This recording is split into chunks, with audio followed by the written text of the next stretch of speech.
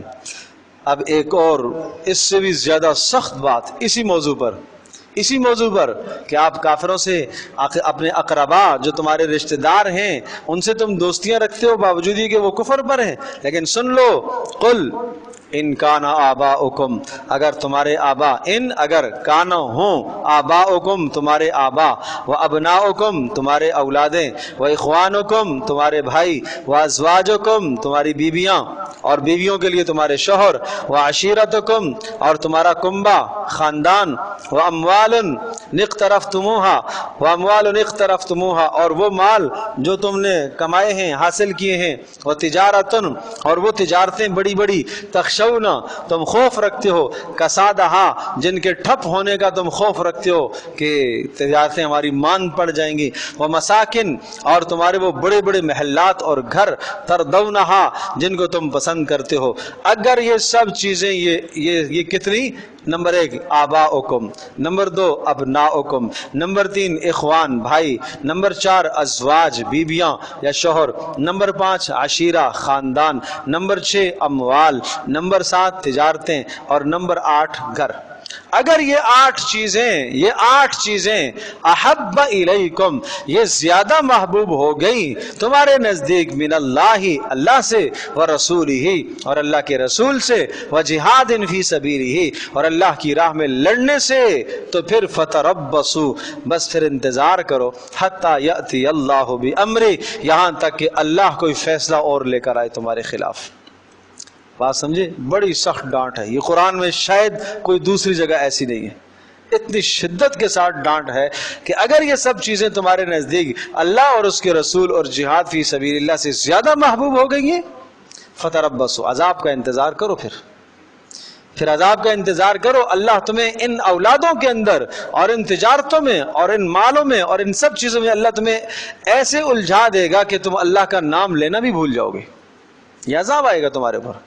آپ کیا سمجھتے ہیں کہ عذاب یہی آئے گا کہ اوپر سے پتھر برسے، یا عذاب یہی آئے گا کہ زلزلے آئیں؟ توفیق سلب ہو جانا یہ بھی عذاب کی قسم ہے، توفیق سلب ہو جائے گی تم سے، نیکی کی اطاعت کی توفیق اللہ چھین لے گا، اس لیے بڑی سخت بات ہے، سمجھنے کی ضرورت ہے۔ اب اس میں ان تمام چیزوں کو آپ 3 پر تقسیم کر لیں تو آسان ہو جائے گا۔ یہ 8 ہے نا، 8 کو 3 پر تقسیم کریں، کیسے؟ رشتہ داریاں سب آ جائیں گی اس میں، نمبر 2 مال و تجارت اور نمبر 3 پراپرٹیاں، 3 میں آ گئی نا ساری، ہاں تو مال اور تجارت دونوں ایک ہی جگہ پر آ جائیں گے، اور مساکن یہ پراپرٹیاں آ جائیں گی آپ کی، اور اس سے پہلے سارے رشتہ دار آ جائیں گے۔ تو خلاصہ یہ ہوا کہ اگر تمہارے اقربا اور رشتہ دار اور تمہارا مال و دولت اور تجارت اور تمہاری پراپرٹیاں یہ سب کچھ اگر تمہیں اللہ اور اس کے رسول سے زیادہ محبوب ہو گئی تو پھر اللہ کے عذاب کا انتظار کرو، پھر اللہ کے عذاب کا انتظار کرو۔ اللہ اللہ اللہ واللہ لا یہدی القوم الفاسقین، سخت ڈانٹ ہے۔ اور سنو اللہ تبارک و تعالی فاسقوں کو، بگڑے ہوئے لوگوں کو ہدایت نہیں دیا کرتا۔ جن لوگوں کے نزدیک یہ چیزیں اللہ اور اس کے رسول سے زیادہ محبوب ہو گئی ہیں وہ فاسق کہلائیں گے، اس لیے ایسے فاسقوں کو اللہ ہدایت نہیں دیا کرتا۔ پھر فاسق کس کو کہتے ہیں؟ فاسق کہتے ہیں اطاعت سے نکلنے والا۔ فسق 2 لفظ استعمال ہوتے ہیں، فسق اور فجور کا لفظ آپ نے سنا ہوگا۔ فسق فجور فجر سے ہے، فجر کہتے ہیں روشنی کو، تو بہت موٹا گناہ جو کرتا ہے، واضح سری گناہ، اس کو کہتے ہیں فجور۔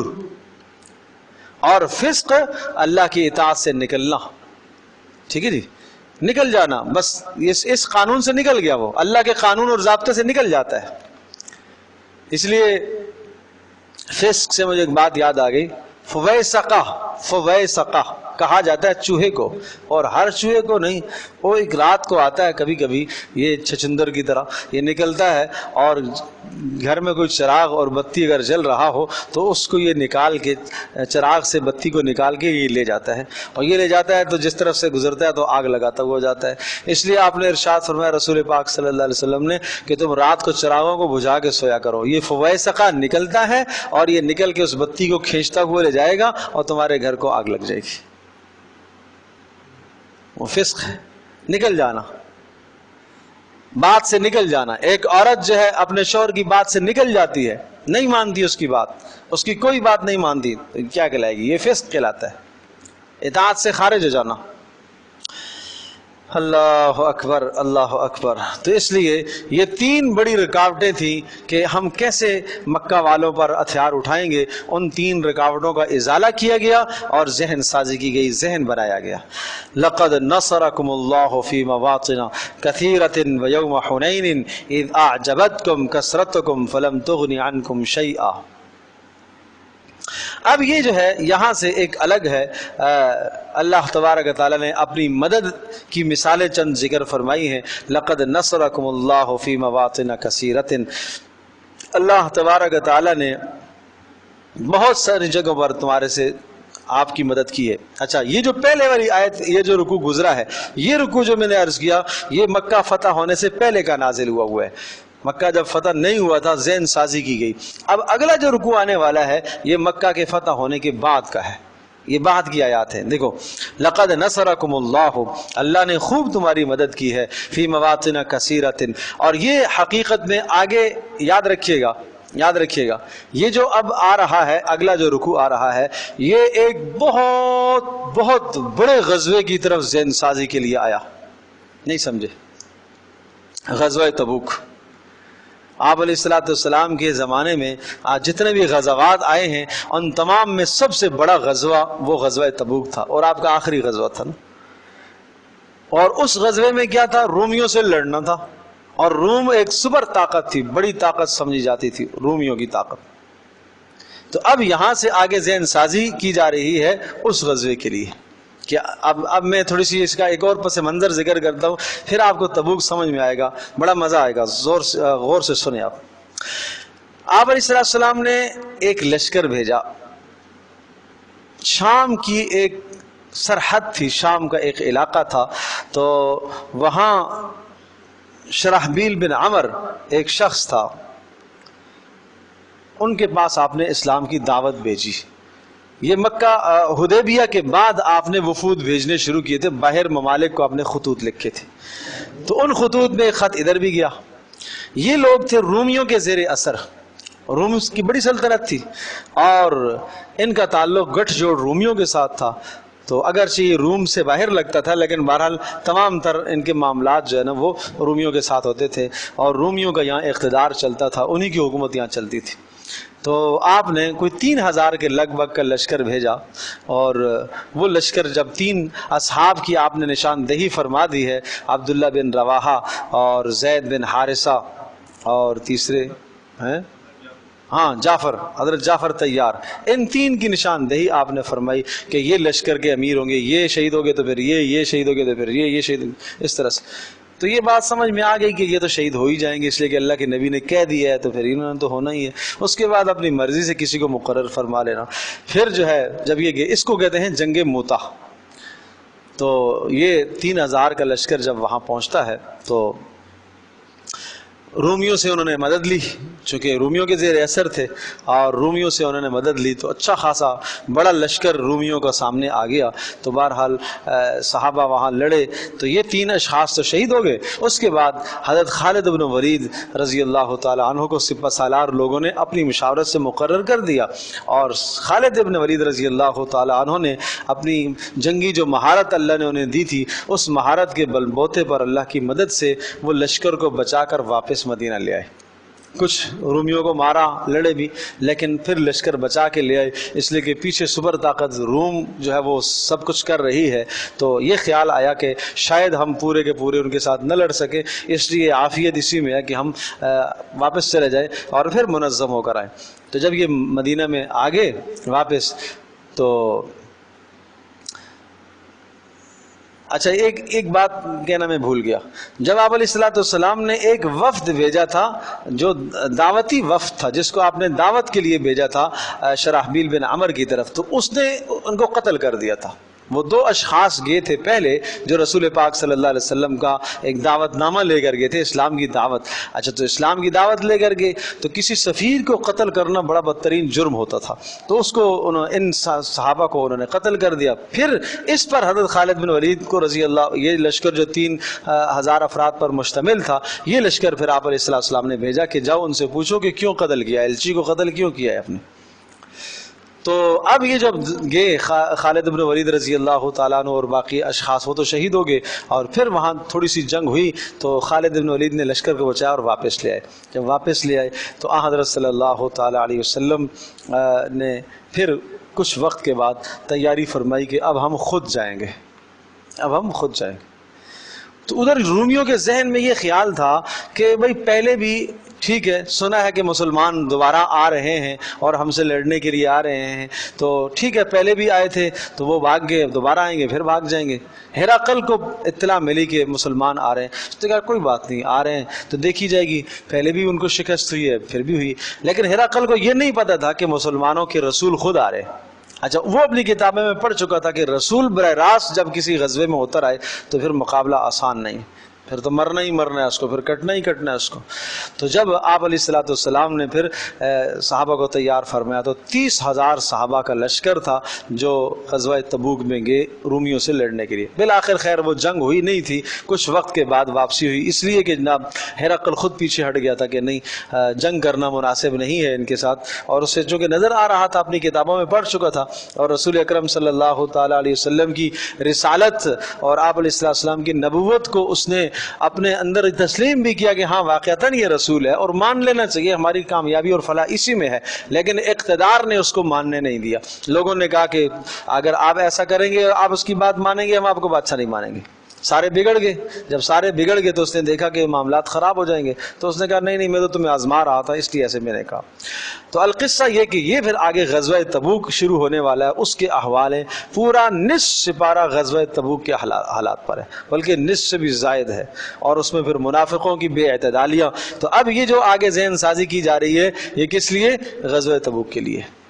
تو اس لیے تم پریشان نہ ہو جاؤ، اللہ تمہاری مدد کرے گا. لقد نصرکم اللہ فی مواطن کثیرۃ، اللہ نے خوب مدد کی ہے فی مواطن کثیرہ، بہت سارے میدانوں کے اندر. ویوم حنین، اور حنین والے دن بھی اللہ نے آپ کی. یہ حنین کب ہوا تھا؟ یہ مکہ کے فتح ہونے کے فوری بعد ہوا تھا. مکہ جب فتح ہوا تو رسول پاک صلی اللہ تعالیٰ علیہ وسلم مکہ اور طائف کے درمیان میں 3 میل کے فاصلے پر یہ ایک وادی ہے، سمجھے جی. تو یہ وادی طائف کیا کہتے ہیں، حنین کی جگہ کہلاتی ہے. اور یہاں قبیلہ بنو حوازن اور قبیلہ ثقیف، یہ 2 بڑے قبائل تھے، اور جو سخت جنگجو قبائل تھے، لڑنے والے قبائل تھے. انہوں نے مکہ پر حملے کا ارادہ کیا. بات سمجھے جی. جب مکہ فتح ہو گیا تو ان کو اطلاع ہوئی کہ مسلمان مکہ پر غالب آ گئے ہیں، تو کچھ مشرکین نے بھی ان کے ساتھ گٹھ جوڑ کی اور ان کو اس بات پر آمادہ کیا کہ تم باہر سے آ کر مکہ پر حملہ کرو. تو انہوں نے حملے کی تیاری کی. رسول پاک صلی اللہ علیہ وسلم نے صحابہ سے کہا وہ آنا چاہ رہے ہیں، ہم پہل کرتے ہیں.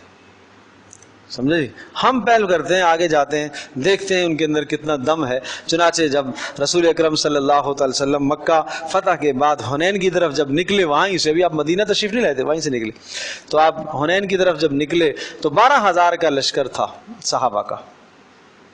اور اس میں یوں سمجھ لیجئے کہ 10,000 تو وہ تھے جو مدینہ سے آئے تھے ساتھ آپ علیہ السلام کے ساتھ مکہ فتح کے موقع پر، اور 2,000 مزید جو اس وقت نئے مسلمان ہوئے تھے یہ لوگ تھے. مکہ فتح ہونے پر بہت سارا مجمع مسلمان ہوا تھا، تو یہ لوگ تھے. تو 12,000 کا لشکر تھا. اور دل میں یوں خیال آیا کہ آج تو ہماری تعداد بڑی ہے. سامنے پتہ کیا آگے کیا تعداد ہے؟ بھائی آگے تو 4,000 ہے. کتنے ہیں؟ 4,000. تو 4 اور 8 اور 12، آج تو ہم تگنے ہیں، دگنے بھی نہیں، 3 گنا آج زیادہ ہیں. آج تو خوب لڑیں گے، خوب مزہ آئے گا. آج تو ہم غالب آئیں گے. تو اپنی تعداد پر اور اپنے اسباب پر ذرا سا ایک بھروسہ ہونے لگا. اللہ تبارک و تعالیٰ نے اس فتح کو شکست میں بدل گیا. جیسے ہی وہاں حوازن کے قبائل میں حنین کے مقام پر پہنچے تو وہ قبائل چھپ کے بیٹھے ہوئے تھے، سخت تیر انداز تھے، اور چاروں طرف سے انہوں نے وہ تیروں کی بوچھاڑ کی، وہ بارش کی طرح تیر آنے لگے، پتہ ہی نہیں کہاں سے تیر آ رہا ہے، کس سے لڑے، وہ چھپ کے بیٹھے ہوئے ہیں سارے، کس طرف بیٹھے ہوئے ہیں، پتہ نہیں کہاں مورچے ہیں، کدھر سے مار رہے ہیں۔ بس یہ منظر ایسا ہوا، بگدڑ مچ گئی، یہ 12,000 کے پاؤں اکھڑ گئے۔ رسول پاک صلی اللہ علیہ وسلم ایک جگہ پر اور آپ علیہ السلام کے ساتھ کچھ اصحاب ایک جگہ پر کھڑے، باقی دائیں بائیں سارے ہو گئے۔ پھر آپ نے آواز لگائی، ادھر آؤ ادھر آؤ، میں اللہ کا رسول ہوں، ادھر آؤ۔ پھر آپ علیہ السلام کی آواز پر دوبارہ جمع ہوئے، پھر انہوں نے سب یکجان ہو کر جمع ہو کر پھر حملہ کیا، تو پھر حوازن پیچھے ہٹے، ان کو شکست ہوئی۔ بہت بہت بڑی غنیمت حاصل ہوئی تھی اس موقع پر، حنین کے موقع پر، شاید اس سے پہلے اتنی غنیمت نہ حاصل ہوئی ہو۔ بڑی چاندی اور سونے اور بکریاں اور اونٹ، اور ہزاروں کی تعداد میں، لاکھوں کی تعداد میں بکریاں تھیں، بڑا مال حاصل ہوا، سمجھے جی۔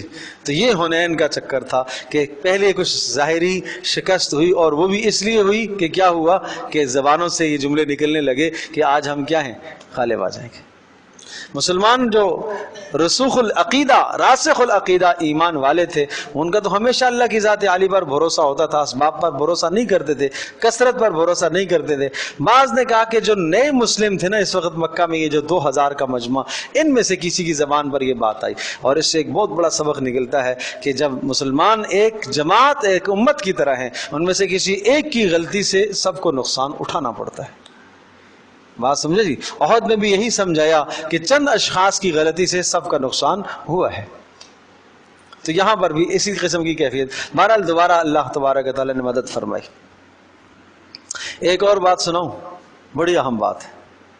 پیارے پیغمبر صلی اللہ تعالیٰ علیہ وسلم جب یہاں سے غنیمت کا مال حاصل ہوا، خوب حاصل ہوا، سبحان اللہ، تو آپ وہاں سے غزوے سے فارغ ہوئے، آپ نے مال غنیمت کو تقسیم فرمایا۔ مال غنیمت کو جب آپ نے تقسیم فرمایا تو مکہ میں جو نئے مسلمان ہوئے تھے نا، ابھی مکہ فتح ہوا تھا، تو ان کو آپ نے زیادہ نوازا، ان کو زیادہ دیا۔ جب ان کو آپ علیہ السلام نے زیادہ دیا، اور وہ اس لیے زیادہ دیا تھا تاکہ اسلام کے سے مانوس ہو جائے، اس کو کہتے ہیں مؤلفۃ القلوب، تالیف قلب کے لیے، تاکہ ان کو کچھ مل جائے تو وہ اسلام کے قریب ہو جائے۔ جب آپ نے ان کو زیادہ دیا تو انصار میں سے کسی کی زبان پر یہ جملہ آ گیا، بعض نے کہا کسی منافق نے کہا، بعض نے کہا کہ ویسے ہی دلوں میں ایک وسوسہ اور خیال سا آ گیا، اور یہ کوئی بعید نہیں ہے انسان کو ایسا خیال کہ لڑنے کے لیے تو ہم آگے رہے، اور جب تقسیم کی باری آئی تو اپنوں، اس لیے کہ وہ مکہ والے کیا تھے، قرابت دار تو تھے نا۔ تو رسول پاک صلی اللہ علیہ وسلم پر آپ کو یہ بات پہنچ گئی کہ یوں انصار کہہ رہے ہیں، تو آپ علیہ السلام نے انصار کو جمع فرمایا۔ بڑا عجیب جملہ آپ نے فرمایا، بڑا عجیب جملہ، اللہ اکبر۔ آپ غمزدہ بھی ہوئے، اور آپ نے کہا کہ دیکھو انصار، جس وادی میں تم چلو اور ایک وادی میں دوسرے لوگ چلیں، میں انصار والی وادی کے پیچھے چلوں گا، جس راستے میں انصار چلیں گے میں اس راستے پر چلوں گا، اور انصار میرے اندر کا لباس ہیں اور باقی لوگ میرے باہر کا لباس ہیں۔ ایک دثار اور ایک شعار۔ شعار اس لباس کو کہتے ہیں جو جسم کے ساتھ لگ رہا، اندر کی بنیان جس طرح سے ہوتی ہے جسم کے ساتھ لگ رہی ہوتی ہے، انصار کی ساتھ ایسی مثال ہے جیسے اندر کا لباس، اور باقی لوگ وہ باہر کا لباس ہے میرے لیے۔ اور پھر ایک عجیب جملہ کہا، تم انصار مجھے یہ بتاؤ، آج کوئی اونٹ لے کے جا رہا، کوئی بکریاں لے کے جا رہے، کوئی سونا، کوئی چاندی، اور تم اللہ کا رسول لے کر جا رہے ہو، یہ کیا کم ہے تمہارے لیے؟ اللہ اکبر۔ بس یہ کہنا تھا کہ انصار کی چیخیں نکل گئی، روئے پھر، اے اللہ کے رسول ہم راضی ہیں، ہم خوش ہیں، اللہ کی جو تقسیم ہے، اللہ کا جو فیصلہ ہے ہم اس پر راضی ہیں، ہمیں نہیں مال چاہیے، ہمیں اللہ اور اس کا رسول چاہیے، ہمیں اللہ اور اس کا رسول چاہیے۔ ایسے دیوانے پروانے تھے۔ مکہ جب فتح ہوا تو آپ علیہ السلام نے جب فاتحانہ مکہ میں داخل ہوئے، اور اس کے بعد آپ علیہ السلام نے وہاں شکرانے کی نماز ادا فرمائی، بڑی لمبی آپ نے دعا کی، اور دعا میں آپ اتنا روئے، سبحان اللہ۔ پھر یہ خیال صحابہ کو ہونے لگا، انصار کو، شاید اب آپ علیہ السلام یہاں ہی رہ جائیں، اپنا آبائی وطن تو تھا نا، آج مکہ فتح ہو گیا ہے اور یہاں آپ کی جائے پیدائش ہے اور یہاں آپ کی نسبتیں ابراہیم علیہ السلام کے ساتھ ہیں اور یہ آپ کی قرابت داریاں ہیں. شاید کہ ایسا ہو آج ہیں. انصار غمگین ہو گئے. پھر آپ نے وہی جملے وہی تسلیاں دی، تم غم نہیں کرو، جس وادی میں تم چلو گے میں اس وادی میں چلوں گا. اللہ اکبر اللہ اکبر. تو انصار کے بڑے فضائل ہیں. یہ سب فضیلتیں انصار کی کس بنیاد پر؟ کہ محمد صلی اللہ علیہ وسلم کے ساتھ انہوں نے مدد کی، دین کو انہوں نے تقویت پہنچائی. تو دین کو جو تقویت دیتا ہے، اپنا مال خرچ کرتا ہے، اپنی جان کو لگاتا ہے، اپنی صلاحیت کو لگاتا ہے، اللہ کے ہاں ان کا یہ مقام ہوا کرتا ہے.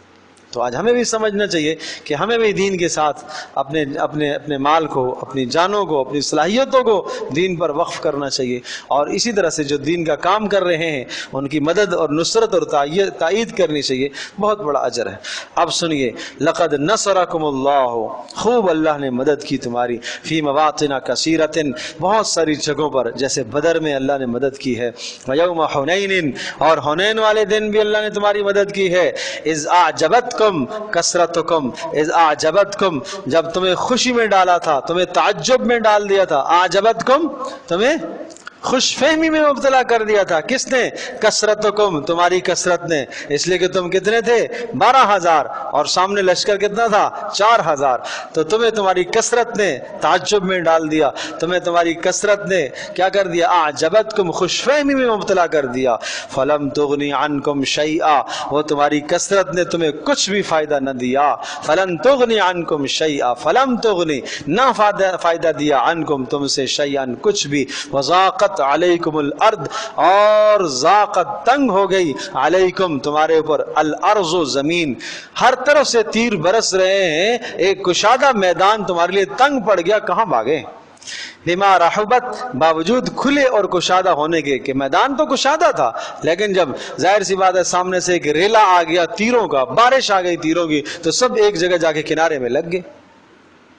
ثم ولیتم مدبرین، اور پھر تم بھاگنے لگے پیٹھ پھیر کر میدان سے. ثم انزل اللہ سکینتہ، پھر اللہ پاک نے اتارا ہے، نازل فرمایا، سکینتہ، اپنی طرف سے سکون کو، یعنی غیبی مدد اللہ نے نازل فرمائی، علی رسولہ، رسول کے دل پر، وعلی المؤمنین، اور ایمان والوں پر اطمینان کو نازل فرمایا.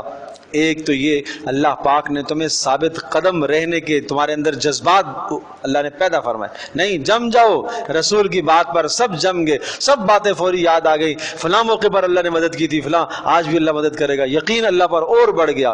تو یہ اللہ کی طرف سے ایک کیفیت طاری ہوئی. نمبر 2، وَأَنزَلَ جُنُودًا، اور اللہ نے ایک لشکر بھیجا، لم تروها، جس کو تم نہیں دیکھ رہے تھے. ملائکہ اتر آئے، ملائکہ اتر آئے. اچھا وہ ملائکہ اتر آئے، وہ کافروں کو نظر آ رہے ہیں، ملائکہ قبیلہ حوازن والے کو نظر آ رہے ہیں، یہ تو اتنا بڑا لشکر ہو گیا، ان سے ہم نہیں لڑ سکتے. معذب الذین کفروا، اور پھر اللہ تبارک تعالیٰ، دیکھو نسبت کہاں جا رہی ہے.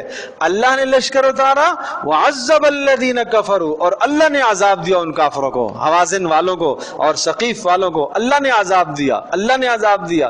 ہاتھ تمہارے استعمال ہوئے، اللہ پاک نے انہیں عذاب دیا. وذالک جزاء الکافرین، اور یہی جزا اور بدلہ ہوتا ہے کافروں کا. ثم یتوب اللہ من بعد ذلک علی من یشاء، پھر اس کے بعد اللہ پاک نے توبہ قبول فرمائی جس کے لیے چاہا. یہ قبیلہ حوازن والے، ثقیف والے، طائف والے بعد میں مسلمان ہو گئے. تو اب یہ ہے ثم یتوب اللہ، پھر اللہ پاک نے توبہ قبول کر لی، من بعد ذالک، اس لڑائی کے بعد، علی من یشاء، جس کو چاہا. واللہ غفور الرحیم، اللہ بخشنے والا مہربان ہے. اللہ اکبر اللہ اکبر.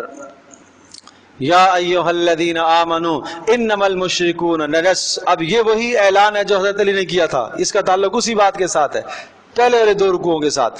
یا ایھا الذین آمنوا، اے ایمان والو، انما المشرکون نجس، یاد رکھنا مشرک نجس ہیں، پلید ہیں، ناپاک ہیں.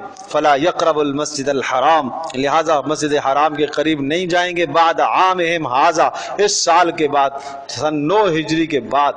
وَإِنْ خِفْتُمْ عَيْلَةً فَسَوْفَ يُغْنِيكُمُ اللَّهُ مِنْ فَضْلِهِ، اچھا اگر تمہیں یہ ڈر لگتا ہے کہ ہم اگر مشرکوں کو بیت اللہ سے روکیں گے تو ہماری آمدنی کے ذرائع بند ہو جائیں گے، اس لیے کہ ہمارے تجارتی مراسم ہیں مکہ والوں کے ساتھ، مکہ سے مدینہ تجارت آتی ہے اور مدینہ سے مکہ تجارت جاتی ہے، معاملات ہیں یہاں پر، وہاں سے کھجوریں یہاں لے کے آتے آگے فروخت کرتے، تو کہا وَإِنْ خِفْتُمْ، اور اگر تمہیں ڈر لگتا ہے عَيْلَةً فقر کا تو سنو فَسَوْفَ يُغْنِيكُمُ اللَّهُ مِنْ فَضْلِهِ، اللہ پاک تمہیں غنی کرے گا اپنے فضل سے، انشاء اگر اللہ نے چاہا، ان اللہ علیم حکیم، اللہ تبارک و تعالی حکمت والا اور جاننے والا، اللہ تعالی علم والا اور حکمت والا ہے۔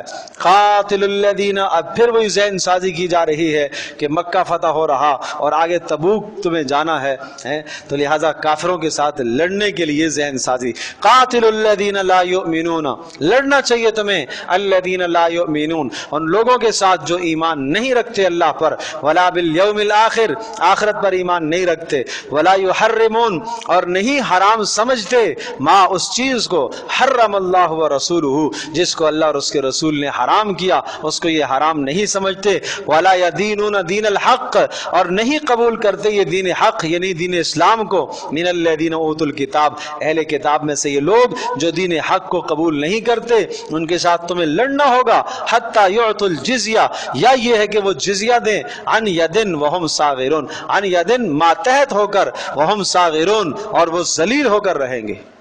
بڑی عام بات ہے، یہ بڑا بہترین قانون ہے۔ کیا بات ہے؟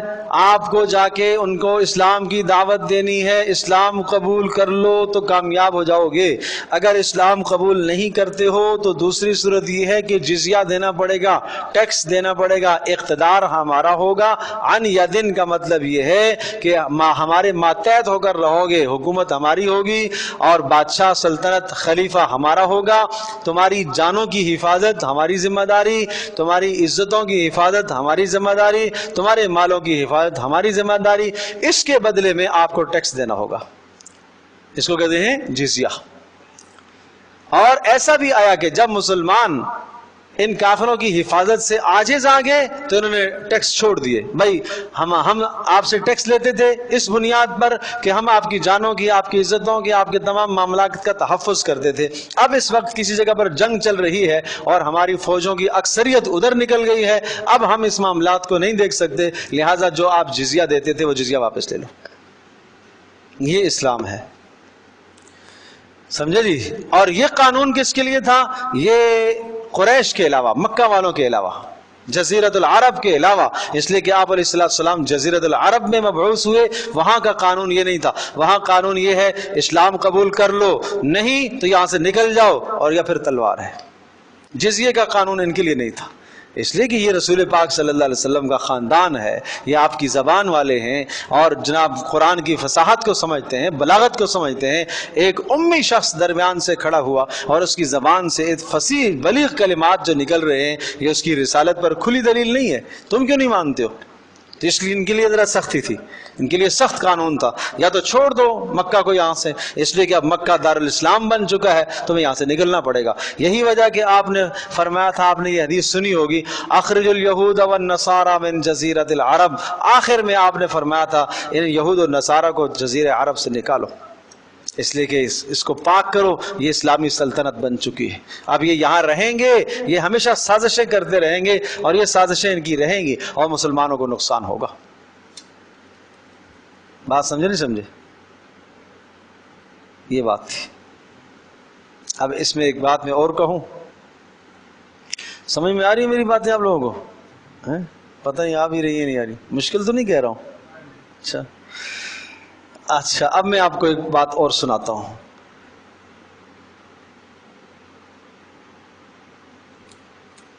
حضرت عمر بن خطاب رضی اللہ تعالیٰ عنہ کی شہادت کب ہوئی؟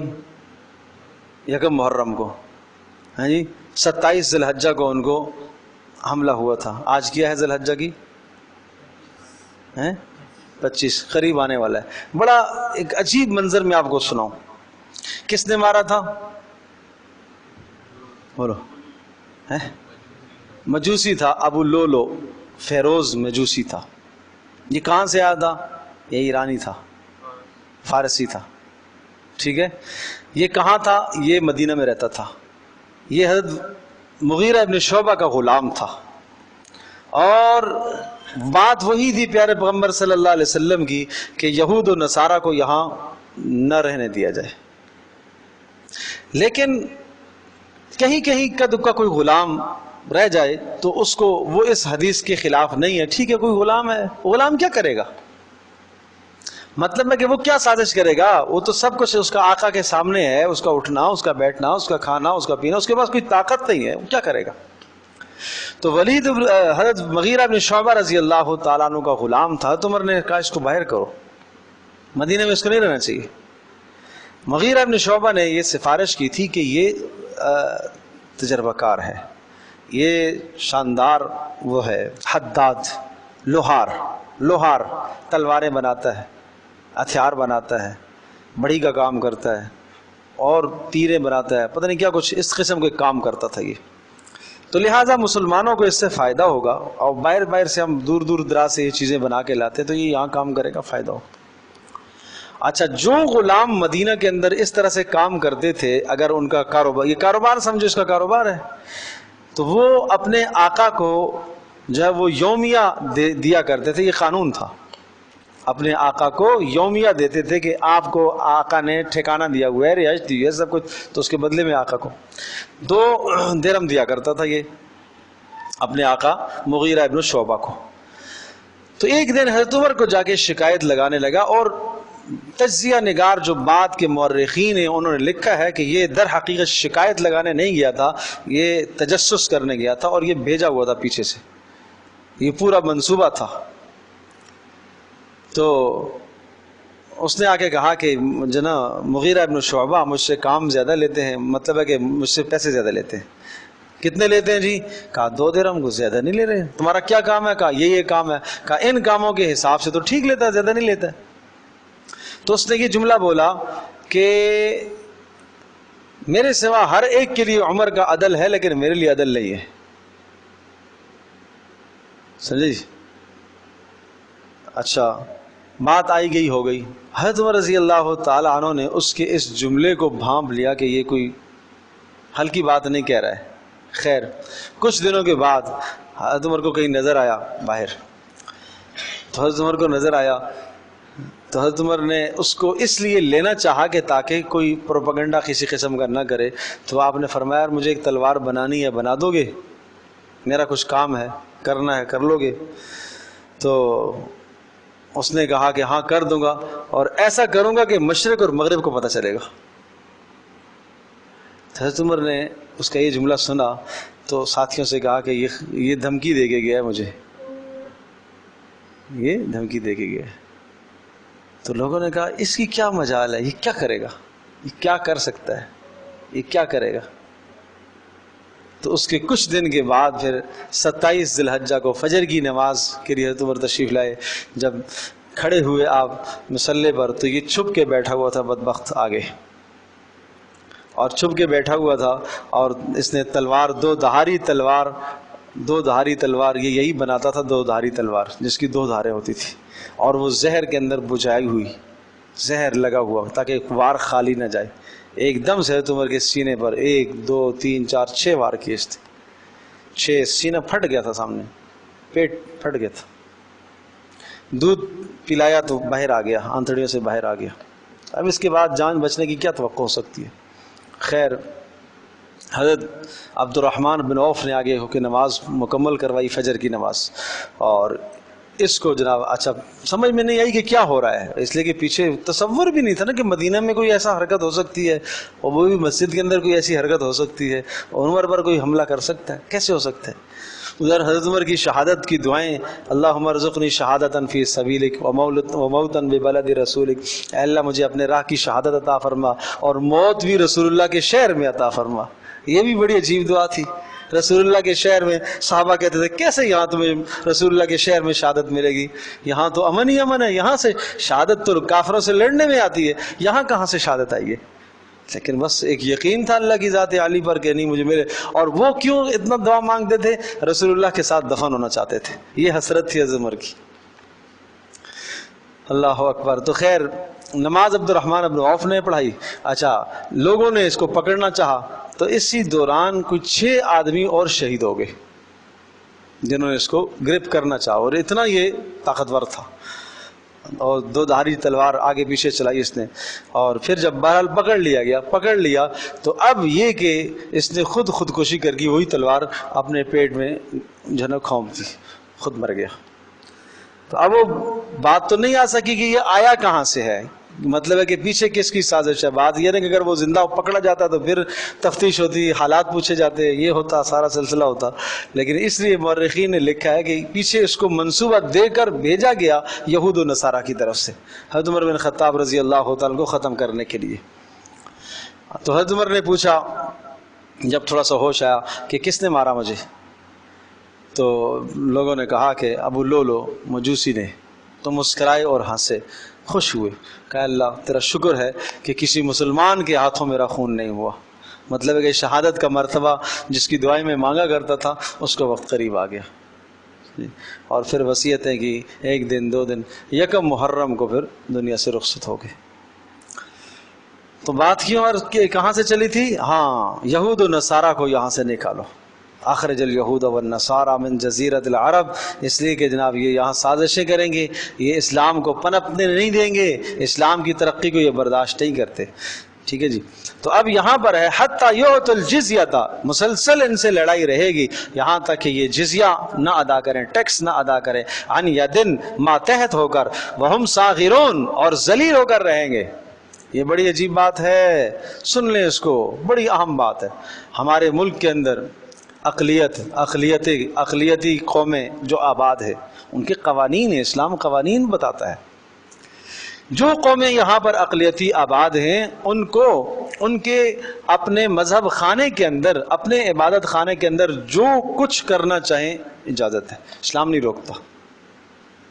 ہم ان کو عبادت خانہ بنا کر نہیں دیں گے, بات سمجھے جی, نہ ہم ان کو عبادت خانہ بنانے میں تعاون کریں گے. وہ اپنی بستی میں, اپنے خطے میں بنانا چاہیں بنائیں. ٹھیک ہے جی. نمبر 2, ان کو اپنے مذہب کی پرچار کرنے کی اجازت ہماری اسلامی سلطنت میں نہیں ہوگی. علل اعلان اپنے مذہب کا پرچار نہیں کر سکتے. نمبر 3, اپنی خاص شناخت وہ اپنے ہمارے ملک میں ظاہر نہیں کر سکتے. سلیب نہیں لٹکا سکتے, وہ یہاں نہیں لٹکی ہیں گھروں پر. گورا قبرستان میں کتنی بڑی بنا دی ہے. یہ سب اسلامی قوانین کے خلاف ہے, یہ اجازت اسلام ان کو نہیں دیتا. اس لیے کہ قرآن کیا کہتا ہے, صاغرون, ذلیل ہو کر رہیں گے, عزت کے ساتھ نہیں رہیں گے. راستے میں چل رہے ہیں, ادھر سے ایک یہودی آیا, ادھر سے ایک مسلمان جا رہا ہے, وہ مسلمان کو راستہ دے گا, مسلمان اس کو راستہ نہیں دے گا. یہاں انہیں پروٹوکول ملتا ہے, ہمیں نہیں ملتا, سمجھے جی. تو راستہ وہ دے گا, وہ ایک کنارے پر کھڑا ہوگا, مسلمان گزرے گا, سمجھے جی. اور اگر راستہ تنگ ہے وہ نیچے اترے گا, مسلمان نہیں نیچے اترے گا. اس لیے کہ اسلام ایک مذہب ہے, اسلام ایک شان رکھتا ہے, اسلام ایک شان و شوکت اور دبدبہ رکھتا ہے. اسلام کو کیوں دبنا چاہیے, مسلمان کو کیوں دبنا چاہیے اس سے؟ لیکن چونکہ یہ سب کچھ آج اس لیے ہم کر رہے ہیں کہ غیر ہم سے ناراض ہو جائیں گے, سمجھے جی. وہ آپ مجھ سے زیادہ حالات ملک کے جانتے ہو, میں تو زیادہ پڑھتا بھی نہیں ہوں اور نہ زیادہ جو ہے ان چیزوں کو دیکھتا ہوں. بہرحال یہ چند باتیں جو ہیں یہ تو یقیناً ہمارے ہاں کیا ہو رہا ہے. ہمیں سمجھنا چاہیے کہ اسلام اقلیتوں کو کتنا تحفظ دیتا ہے اور کس انداز سے تحفظ دیتا ہے. اسلام ضرور تحفظ دیتا ہے. اسلام یہ کہہ رہا ہے ان کے جانوں کا تحفظ, ان کے مالوں کا تحفظ, ان کو وہ حقوق دیے جائیں گے جو ہمیں حقوق دیے جاتے ہیں, یہ سب تحفظ ہے. لیکن ان کو مذہب کا پرچار کرنے کی اجازت نہیں ہوگی. وہ عزت کے ساتھ دن دناتے پھریں, یہ اجازت نہیں ہوگی. وہ ہمارے مسلمان پر ہاتھ اٹھائیں, اس کی اجازت نہیں ہوگی, سمجھے. تو یہ ہے حتی یعطوا الجزیۃ عن ید وہم صاغرون, یہاں تک کہ وہ جزیہ ادا کریں اور ماتحت ہو کر, وہم صاغرون, اور ذلیل ہو کر وہ رہیں.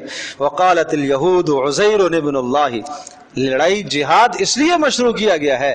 یہود کہتے ہیں عزیر اللہ کا بیٹا ہے، نصارہ کہتے ہیں مسیح اللہ کا بیٹا ہے، عیسیٰ اللہ کا بیٹا ہے. ذالک قولہم بافواہہم، یہ ان کی زبانوں کی باتیں ہیں. یضاہئون قول الذین کفروا، مشابہت رکھتے ہیں قول الذین کفروا، ان کی باتیں ان کافروں کے جو پہلے گزرے، پہلے بھی اس قسم کی لوگ باتیں کہہ چکے ہیں. قاتلہم اللہ، اللہ غارت کرے ان کو، تباہ کرے اللہ ان کو.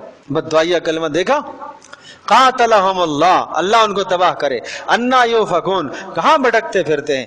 اس لیے جہاد کا حکم دیا. اتخذوا احبارہم ورہبانہم، انہوں نے ٹھہرا لیا ہے احبارہم اپنے مذہبی پیشواؤں کو، یہود نے، ورہبانہم اور نصارہ نے اپنے پوپ پادریوں کو ٹھہرا دیا اربابا من دون اللہ، اللہ کے سوا انہوں نے رب بنا لیا ان کو. والمسیح ابن مریم، اور مسیح بن مریم کو انہوں نے رب بنایا ہے. فما امروا الا لیعبدوا الہا واحدہ، حالانکہ نہیں حکم دیا گیا انہیں مگر اس بات کا کہ وہ بندگی کرے صرف ایک اللہ کی، لا الہ الا ہو، جس کے سوا کوئی بندگی کے لائق نہیں ہے. سبحانہ، وہ پاک ہے اولاد کے ٹھہرانے سے، عما یشرکون، ان تمام باتوں سے پاک ہے جو یہ شریک ٹھہراتے ہیں اللہ کے ساتھ.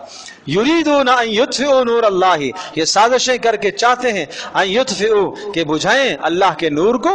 اللہ کے نور سے مراد اسلام. بافواہہم، اپنے منہوں سے نور کو بجھائیں.